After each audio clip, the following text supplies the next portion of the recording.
what he's doing right now. He's leading, and it's continued from the spring. He's comfortable with what we're doing. He's directing the back end. He's the quarterback of the back end of the defense. He's communicating the checks. He brings a calmness and a poise to what we're doing, and allows everybody to play fast. When things move and trade and shift, you need a guy that knows what to communicate. A trained defender makes immediate right decisions.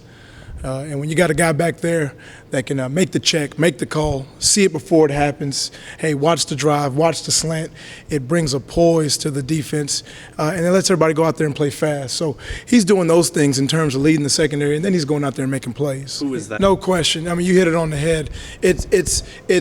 Last year as a freshman, you saw the flashes of him being in the right spot, making the tackle, getting the guy on the ground, getting a PBU. Now it's trying to take it to the next level of really being a disruptive player on the back end, really gloving the ball out, really being a force where the quarterback knows that, a tip or an overthrow, that thing may go the other way. So he's trying to grow into that role. He's taking steps, and it's not just him. It's the whole back end. We got Sam Richardson, you got Nigel Tribune, we got two other corners, Jamal Wiltz and Brian Peavy, that are doing, I think, a tremendous job right now, and their presence is, I think, bringing a new spirit to the back end of the secondary. When you got guys that come in and they make plays, you got two choices: either make plays with them, or you're gonna get left behind. And some guys are stepping up in that role as well.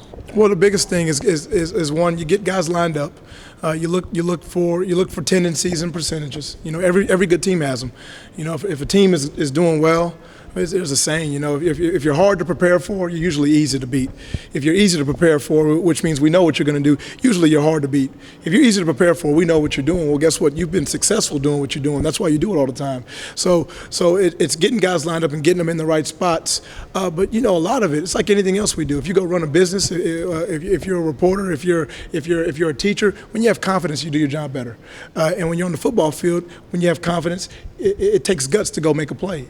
It takes guts to, hey, let me go put my hands in front of this guy and go intercept the ball, as opposed to just going to make the tackle. So that's what we're growing into, I believe, right now. Brian Peavy came away with a big-time interception right there in Jack Trice Stadium here in our scrimmage just now tonight, and it's infectious. We're tracking turnovers right now, Coach Burnham.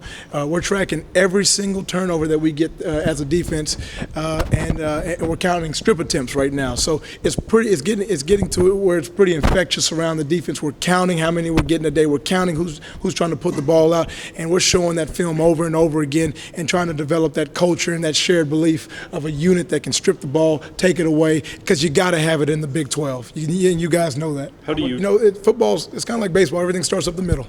Right, and shoring up that middle. Damon Tucker, Coach Egan's doing a great job with our defensive line. Trent Taylor, those guys rushing and attacking, getting after the quarterback. That's one element of it. That's a piece of the puzzle. But at the second part of it is the back end guys from spring forward. That's one of our big emphasis. Number one, if a team's going to throw a hitch down the field and they throw 20 of them and they complete 20 of them and they earn it that way, that's something different. But big plays can't be allowed. I think from spring football to fall camp, and really during 7-on-7 this summer into fall camp, our guys, I think, have done an above average, pretty dang good job of being on the upfield shoulder of those routes and winning those deep balls. He's a guy that we've been excited about, really since spring, stepping into that role as strong safety. He's disruptive, guys, and you guys are going to see it here in a little bit. He's physical, he's big. CO and those guys did a great job with him this summer in the weight room.